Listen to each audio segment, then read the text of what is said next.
Welcome to Healing Wisdom, a Thursday morning talk show featuring guests sharing their stories and knowledge. We discuss the healing aspects of the arts, metaphysics, social justice, and adventure through all types of terrain. So join me, Pandora Peoples, here on WOMR 92.1 FM in Provincetown and WFMR 91.3 FM in Orleans. We're streaming worldwide at WOMR.org.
Hello out there. I'm super happy to be with you this morning. This is a Healing Wisdom podcast for Outermost Radio on WOMR. Welcome all. Joining me is my guest, Natalie Cressman. She is a brilliant vocalist and a singer-songwriter, trombonist, band leader. She's coming to the music room for her Brazilian music CD release party on Sunday, April 14th in West Yarmouth. That's the music room. Natalie has been recognized by Downbeat Magazine twice as Rising Star Trombonist of the Year, both last year and also in 2019. Welcome, Natalie. Thank you for being with us today. Thank you so much for having me. I really enjoy your music. It's so beautiful. And you play jazz, Latin jazz. You sing in Brazilian, Portuguese, and also English, and I think French. And you'll be here with Brazilian-born guitarist and singer Ian Faquini. So can you tell us about your album, Guinga, and about Guinga and how you came to be working together? Well, Guinga has always been kind of the center point of kind of how me and Ian got to know each other. I went to the California Brazil camp where Ian was teaching back in 2016. And in Guinga's morning music class was where we kind of discovered the combination of trombone and guitar, largely over his music, and thinking like, wow, we haven't heard this sound and this really works and we should explore this more. And so he's always kind of been at the center of what inspires us to write music and play music together. And it was kind of only a matter of time before we did a project honoring him directly. So, Guinga's been a great mentor to Ian ever since he was about 15. For me, it's been in the last, 8 or so years that I've gotten really close to him. But it was, just a joy to kind of choose what songs to pick, because there's so many great ones. And then the icing on the cake was that he happened to be in the US and we got to get him into the studio for a couple days and have him actually be on the record with us.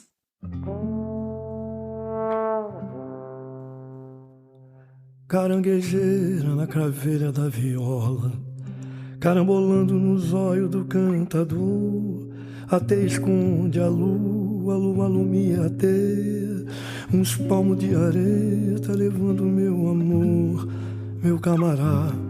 Eu tô soltando pela goela essa saudade da donzela, todinha da minha dor. Meu zóio tá se derretendo como vela, minhas lágrimas de cera, a candela marejou.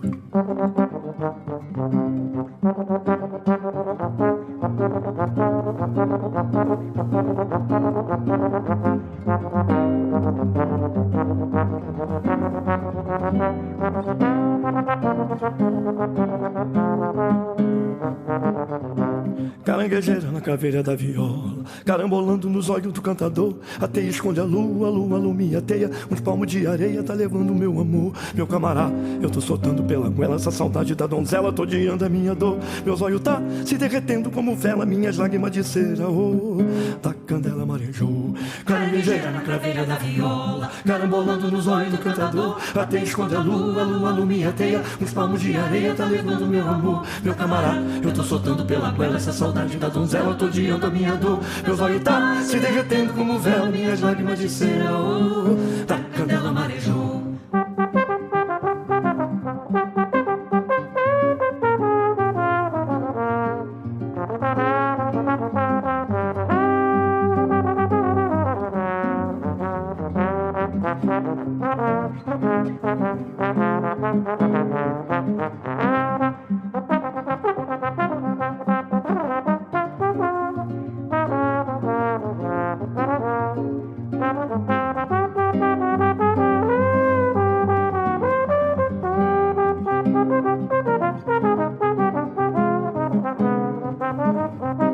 Caranguejeira na craveira da viola, carambolando nos olhos do cantador. A teia esconde a lua, minha teia. Uns palmos de areia tá levando meu amor. Meu camará, eu tô soltando pela goela essa saudade da donzela, tô odiando a minha dor. Meus olhos tá se derretendo como vela, minhas lágrimas de cera, oh, da candela marejou.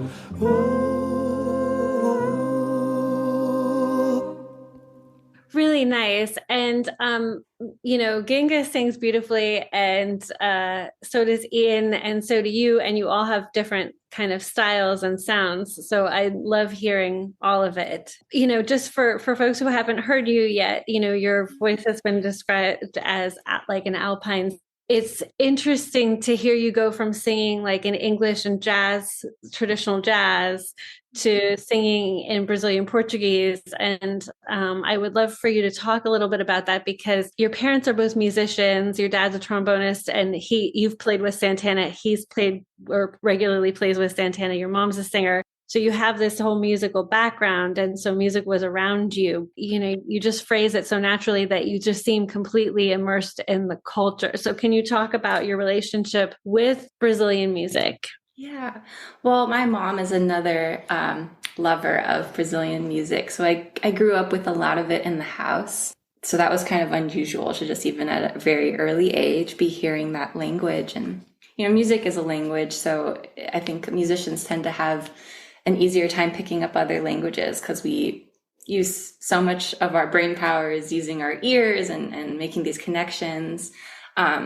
So I didn't really speak Portuguese until more recently, but I always had like a pretty good way of understanding when I was in a room full of it. But Brazilian music is it's really sucked me in, and I just haven't looked back. So, of course, starting a project where we're singing in Portuguese made me want to go deeper and learn the language. So that's basically what happened.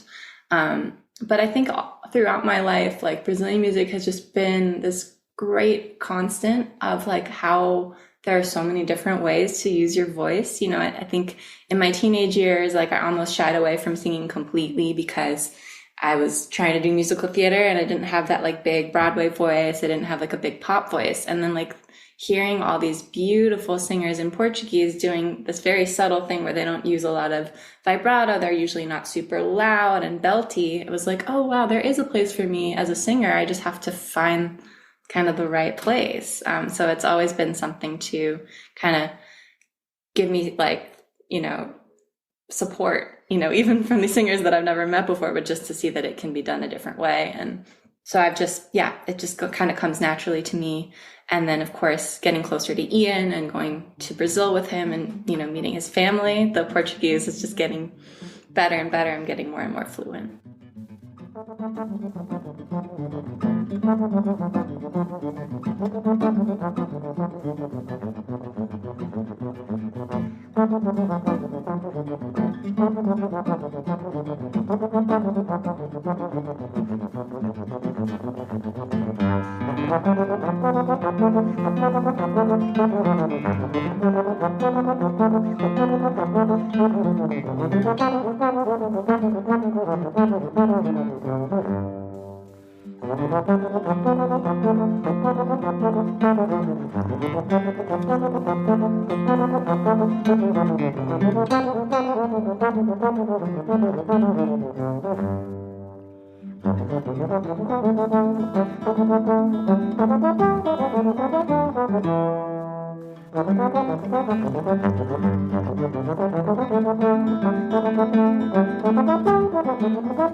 Interesting that musical theater scared you away from singing.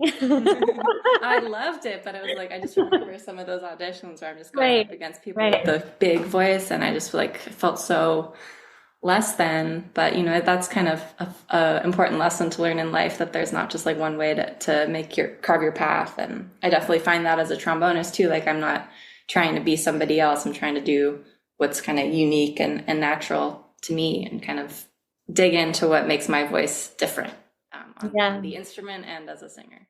So you also perform with a member of Fish, Trey Anastasio. Can you talk about that? You've been touring together for a number of years. Yeah, he has a great solo project separate of Fish that has a horn section. And when I was a freshman in college, actually, I got the gig touring with him. So we've been working together for like 13 or so years. And I think that came at a crucial time too, because I was going to this jazz conservatory and kind of narrowing my focus to this really traditional version of improvised music. And it was like a perfect time to have someone broaden my horizons and keep kind of the door open for all these other influences. So, you know, he pulls in a lot of different genres in one night of music with his band. And so it's definitely like stretched me into being comfortable in these different styles, and, you know, kind of shown me that, you know, there's good music comes in many forms. It doesn't have to necessarily be like the most harmonically complex at all times to have something super compelling, and lots of ways to be creative and inventive. So, I've been working with him a lot on and off. I mean, never super full time, but it's always an interesting kind of side to kind of change gears and go into that world.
Nice. And do you want to talk about your songwriting process?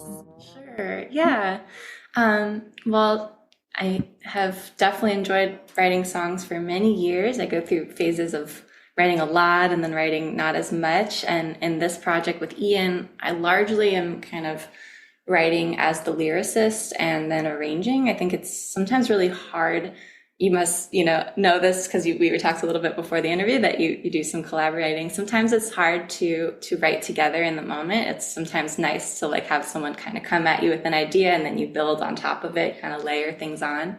So we've kind of found that to be our process. So a lot of times Ian kind of has mostly the melody and harmony kind of more figured out, and then I'm there to put the lyrics and figure out forms and harmony, like vocal harmonies, and sometimes the whole trombone choir arrangement. So we have our different ways of contributing, but I still kind of write on the outside for other projects. And the process for me is always a little different, that a lot of times it's starting at the piano with the melody and then kind of crafting things all based around that melody. But I've had a couple projects where like I've dabbled in music production and built, loops or beats even on synths and using drum samples, and then written the song on top of that. I think it's kind of, for me, sometimes when I don't have an idea immediately, like changing up the order at which I'm crafting the song can help bring inspiration kind of out of nowhere.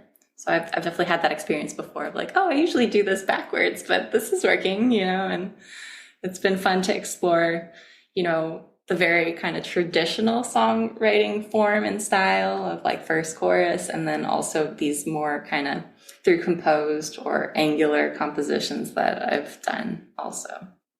Can you talk a little bit about your background with your parents, growing up in a house of music? I feel like it's so much more than that because music is so embodied, Yeah, it's not just a job. It's like, it's an identity in a way. And I mean, I think the big thing that I can like recall was the sense of community, and that, oh, I'm welcome here and I want to be part of a place where I'm welcome, and so I credit my parents to being very supportive of my music, but not forcing it on me. Like, you're going to have lessons every week and you're going to practice 2 hours a day.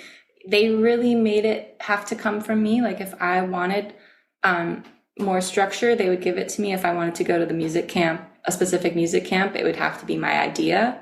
So they weren't pushing their profession on me. They were just kind of leaving the door open and giving me a peek and then just supporting me when I knew what I wanted to do there. I mean, I think it was great to have those first few years be like, my dad would be practicing and be like, okay, let's learn this, today, or like, just warm up with me, just follow along. It was not very structured. It was very much fun and community based. And then, as soon as I really started to get serious, they were there to support me. And, my dad would be like, okay, well, I have a salsa gig on Friday. Why don't you learn this song right here?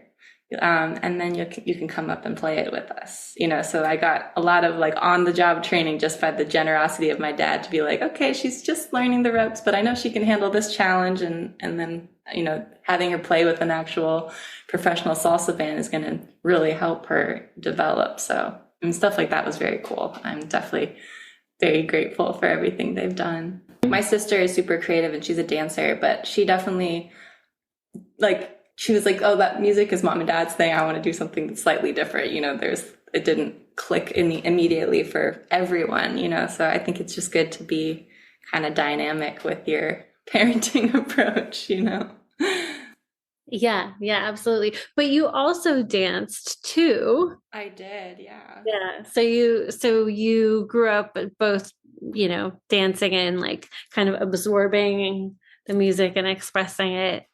Yeah, and I still love that. I mean, I definitely have stepped away from dance in like the very classical ballet sense that I was doing, but I have popped in for a couple classes recently, and I just, it's so cathartic to express yourself to, especially live music, like having a live pianist in the class, and a lot of times they're playing my favorite classical pieces or Great American Songbook songs, and so it's just, for me, it's always been a really big part of my life. And the cool thing about Brazilian music is there's a lot of dance, great dance traditions, and I've had fun learning the music via the dance also, like taking samba and forró classes and, learning how it looks and feels in the movement aspect of the musical styles. Oh, that's really cool. So that must really help with playing it too in such an authentic way, because the rhythms, Latin rhythms, are just so complex. And of course, Brazilian music is also inspired by African music and traditions, with all the drumming and the samba stuff. And, so that's really neat. So what was going to Brazil like for the first time for you? It was amazing. My first trip was like just... I tagged along with my parents, and then Ian decided to come as well. We went to Recife, which is in the Northeast in the state of Pernambuco, where they have a big carnival celebration, but like very different musical traditions than, say, in Rio or Sao Paulo. So up there, the style of music is frevo, which has a lot of influence from like marching band styles of kind of military music mixed with the African percussion. So it's like marching in the streets with tons and tons of brass, of trumpets, trombones, and saxophones. So, I played a little frevo. We were hosted by kind of the superstar of frevo, in that he's like kind of the cultural icon of that tradition in that city. So we were staying at his house and going to his gigs, and it was like he was a celebrity. Like people would stop him on the street to take pictures. And he was also just very welcoming and had me come up and sit in with his orchestra a few times. So I got to really feel the authentic experience, like close up. My parents actually even went on a float with him, and my mom sang a really classic frevo, and I got to watch her from like they have these little clubs along the parade route where you can, get to watch people on the floats as they went by. So I got to see my mom up there. It was really cool. And then after that, we went to Rio, and Ian showed me around. He had a gig with some great musicians, and Guinga. So yeah, magical. And I've been back. I've tried to go back like once a year pretty much ever since, besides the couple of years of the pandemic where that wasn't possible. Is there something in the air there? Is there do you feel like the atmosphere, that environment, the nature, just the culture, that it sort of, I don't know. Yeah, I think so. I mean, especially in Rio, I mean, it's a big city, a cosmopolitan city, but it's right up against a ton of nature. I remember the first place I stayed, I opened my window one morning, I saw monkeys and toucans in the little, there was just like this little outcropping of some, rainforest, and I think that's what makes it such an inspiring city. Is it's an urban, sophisticated city, with these beautiful, breathtaking views, the ocean, the Sugarloaf mountainside, the Christ on the hill, and just so much nature, superimposed on this urban atmosphere. I don't think I've really experienced anything quite like that. I think in the music it's reflected, because even if you step away from, Rio centric music, there's so much about the natural world in, the subject matter is so much about the indigenous birds and the waters and the flowers and the desert. Just, I think there's this romance about the place that is totally part of the music. And I can't wait to hear your beautiful music up close. It's a good venue, and so folks are going to enjoy it. And thank you so much, Natalie Cressman, for joining us today. Yes, thank you, Pandora. It was great chatting with you.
You've been listening to Healing Wisdom at Outermost Radio. All of our shows are podcasts at WOMR.org. Also check out healingwisdomradioshow.com and contact me at pandora@WOMR.org.